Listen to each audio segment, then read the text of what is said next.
Care package inbound.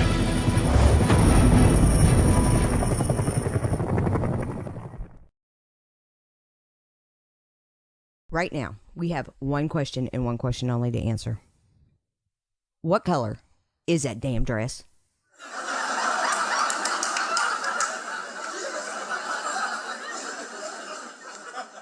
Is it white and gold? Or is it blue and black? You see it one way, you see it one way, you see it one way, and you see it a different way. And we've divided into, team black and blue and team gold and white. And Ellen DeGeneres said it best whenever she said, from this day on, the world will be known as either black and blue or white and gold. And that's all there is to it. I mean, the internet is breaking over this dress. The internet is freaking out because some say it's black and blue and some say it's gold and white. But we don't accept that someone else sees it different than us. And this being a visual thing, we're all looking at it and we all can't agree on it. But yet we're going to stand there and tell everybody that they're wrong. Not only that they're wrong, we're going to turn this into a huge fight. I mean, families are like arguing with each other over it. Well, whenever you can't get someone to see things your way, and now all of a sudden people start judging, start diagnosing. How can you not see that it's gold and white? You're stupid. How can you see it anything other than blue and black? You're crazy. Both sides are accusing people of being colorblind. Okay, that is our normal nature in life. When someone doesn't see things the way that we see it, we must fix them. That's all there is to it. There's something wrong with them. They are defective. A lot of times, perception just, wow.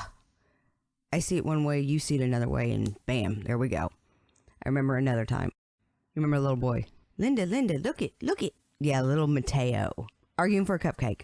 If you haven't seen the video, you ought to watch it. It's very interesting, to say the least.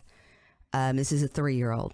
Okay, that's the most important part. This is a 3-year-old who, he didn't throw a fit, he didn't lay down, he didn't kick and scream and act like a normal 3-year-old would that wanted a cupcake and didn't get it. He was able to form a logical argument with his mother for this cupcake at 3 years old. His theory was, at grandma's house, I can touch everything. It's not like at home where I can't. At grandma's house, I can touch everything. So he's not understanding why he can't have this cupcake. And, that's some solid logic for a 3-year-old. The problem that we saw whenever we sat and watched this whole thing, unfold on the internet, this 3-year-old was cussed.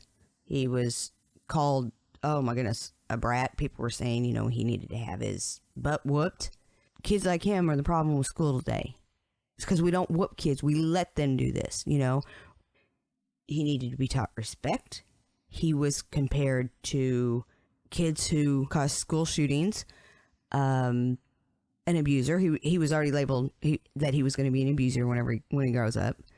I mean, it was unreal what we were watching. And I kept asking myself, how in the world can this 3-year-old be so threatening to everyone?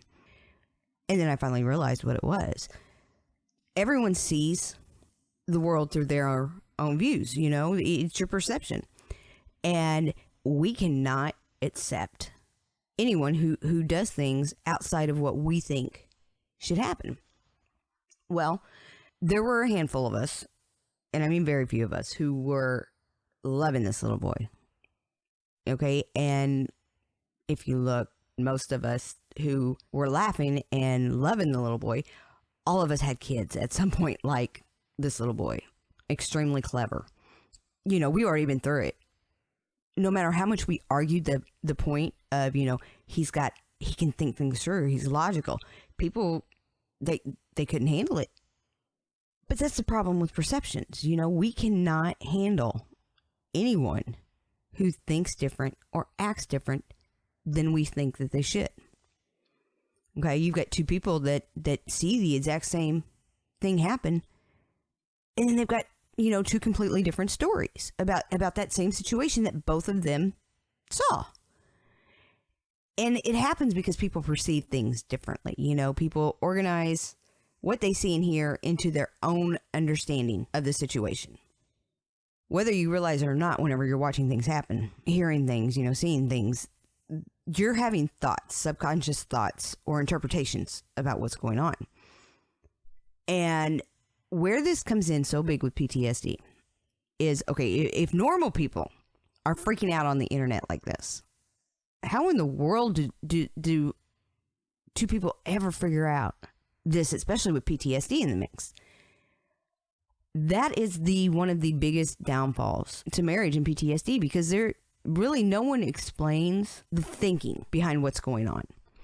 And that's what I really want to focus on next, is why does my veteran act like this?